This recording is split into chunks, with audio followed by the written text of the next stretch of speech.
That 2% goes up. That means our government has to come up with another $20 billion to pay the interest on the national debt. Where are they going to get that $20 billion? You know what's going to happen. They're going to get it from you and I.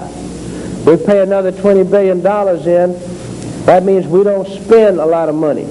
That means we buy less new houses and less new cars. So that means the people working in the new car industry and the new home market, they're going to lose their jobs. The government takes another $20 billion from you and I. That means 100,000 people lose their jobs within 2 months.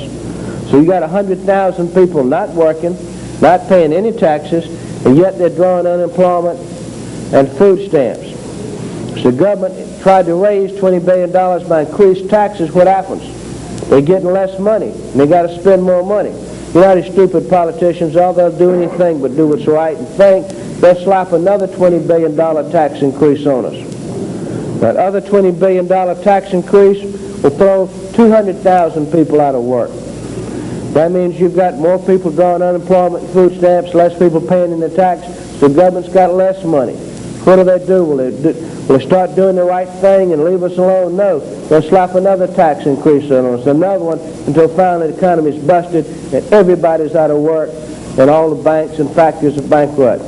This is what a lot of people predicting to happen in this country in a few years. That if you have paper money in your pocket and the day that time comes, you can be worth holding an empty bag. You're not going to have anything. Let me give you an example. My great-grandmother was a very strong supporter of the South, and she put everything she had in Confederate bonds. But she bought Confederate bills and stored them. At the beginning of the war between the states, she was a wealthy widow woman. She had some large farms, a lot of fields and farm equipment. She had a lot of slaves. We lived in the South, and that was common back then.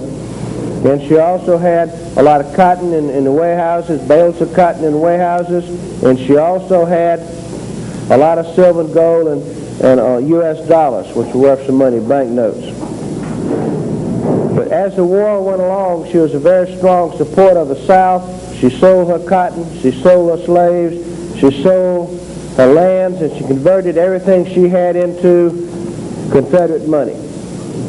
She sold her silver and gold. You all seen the movie Gone with the Wind, where the Southern ladies sold their rings and jewelry to support the South. Well, my great-grandmother did that, and in April of 1865, she just had boxes and boxes of these pieces of paper.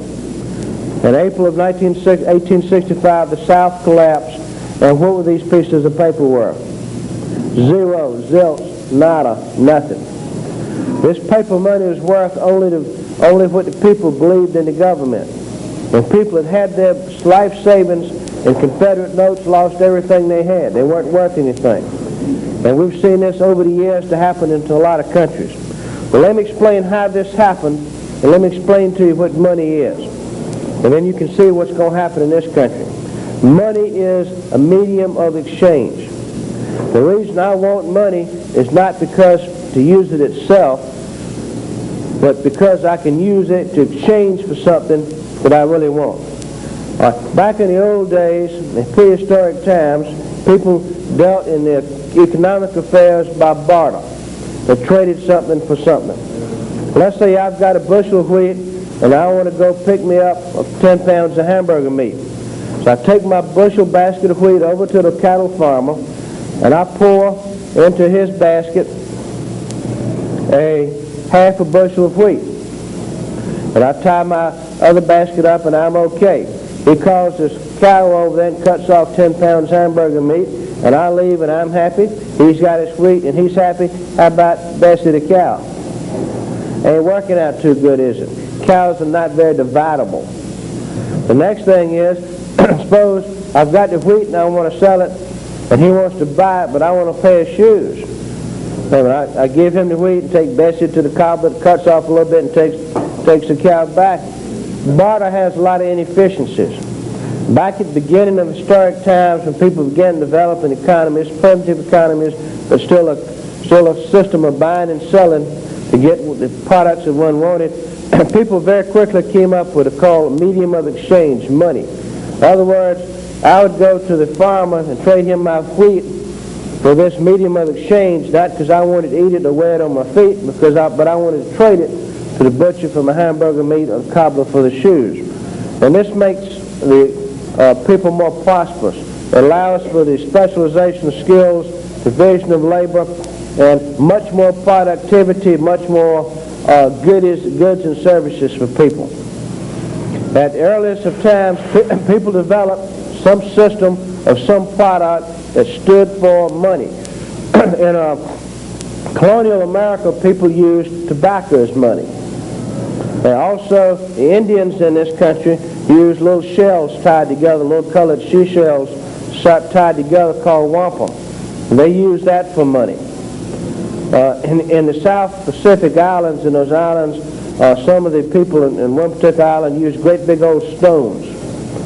Y'all seen pictures of them carrying them around. They'd get a stone as big as I am and put a hole in the middle, and they'd carry it from place to place with a stick between the hole.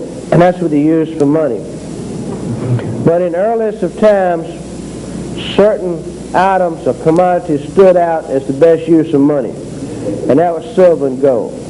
Silver and gold developed into money in Mesopotamia, the first civilization, also in Egypt, also in the Incas Valley in India, and in China. The silver and gold developed as money pretty much independently in these various peoples beginning to develop civilization. Silver and gold made a good medium of exchange because it's metal, so it wouldn't rot or wear out. Because gold especially is very shiny, it looks pretty. Gold doesn't tarnish or rust. The people, they found some tombs in Egypt just the other day, and they found some gold in there. The people blew the dust off those pieces of gold, and they're just as shiny as this right here, and this is a piece of gold too. But gold is pretty. The next thing is gold is relatively scarce. Silver is too, but not as much as gold. So the earliest of times, people developed the medium of exchange of silver and gold. So, step one is developing a money system, and step two is developing silver gold, which lends itself best for that purpose. Now, the next step was that people started using coins. Let me explain to you. Jeff, let's say that I have a lump of silver.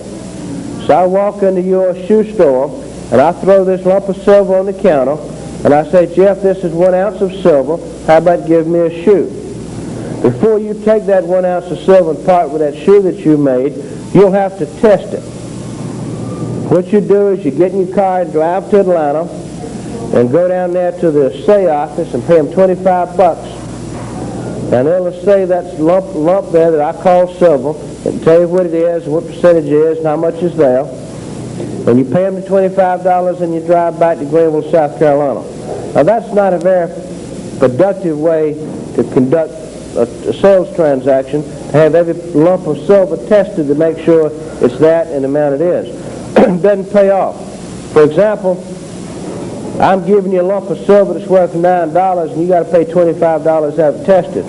So it doesn't work out. At earliest of times, what people did was that they came up not just with lumps of silver, they came up with coinage. This is what people started using at earliest of times. The reason being is you can look at a coin and tell it what it is. The lump of silver is not very liquid. It's not very tradable. It's not easily identifiable as to what it is and the amount it is. But a coin is. A coin, most coins now, and even earliest times, they'll have written on there, the coin will have written on there what it is. This right here has got written on here 1 troy ounce of silver. And it also has here 999 fine. What does the 999 mean? That means 99.9% real silver, which is pretty much pure silver. It's got the word fine silver, and fine silver means the same thing as 999. But a coin will have written on it what it is. If it's issued by a government, they'll put their name on there. A lot of private companies make silver coins, they'll put their name on there. The next thing is the coin will have on front of it a picture of some person, some type of design embossed on it, which looks very pretty. Coins are easily used for trade. They're liquid, and also they look good. So, I've got a shoe store, and you walk in my store and put a coin on my counter, and you tell me that you want these goods. Now, how do I know that's good? If it's a lump of silver, I have to go through a long, detailed, elaborate, and expensive process. But if it's a coin, I just look at two coins together, and I see right off they're the same height. The next thing is, I stick these coins together and make sure they're the same width. So the average person can very quickly make a field test to determine whether the coin is what it says it is or whether it's counterfeit or something like that. Now, back in the old days, when silver and gold was used as currency, the merchants would keep in their pocket a silver coin that they knew was good. What the merchant would do is get one silver coin and go spend $25 to have it as saved. But he'd keep that in his pocket. Every time I came in the counter with another one, he'd pull out the trusty coin and compare it to the one that I claimed it was right. You don't see this done very much now, but you will see it done in the foreseeable future a great deal. And during survival times, people will revert to silver and gold currency, and merchants will go back to having samples around to use as a test. But there are a number of field tests for silver and gold to make sure it's the right thing. You remember back in the old cowboy movies, the cowboy would walk in the bar and flip a coin on the counter, and the bartender, before he would pour out the drink, would pick up the gold coin and what? Put it in his mouth and bite down on it. Gold is very soft, and that's a good field test to see whether it's a real thing. But back in the old days, all the merchants had scales. You walked into a shoe store, the guy would have scales and he'd have a bunch of weights there. You pull out a coin that said it was a American 25-cent piece, he'd put it on the scales and bring out his other 25-cent piece or weight that's supposed to weigh the same thing, and he'd put it on the scale to see if it weighed the same thing. Also, people that do a lot of business in silver and gold can just hold a coin and tell pretty much what it is. But if you weigh something that weighs the same as the standard, you test it like this. If it's the same size and weighs the same, it is the same metal. Also, you can get a cup of water with a lip on it, drop one of these things in there and measure the water that comes out. That's specific gravity.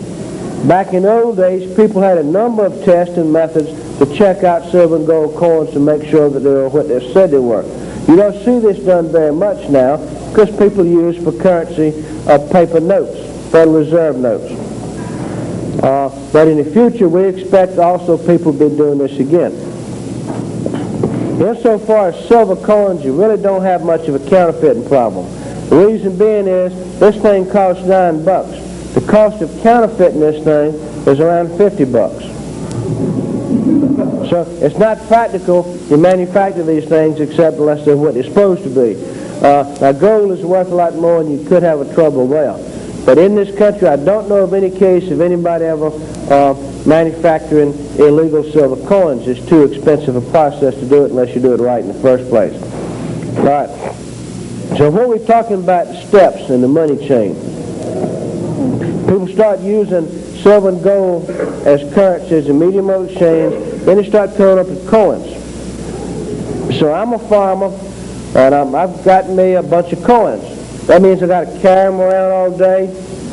I got to guard them and safe them.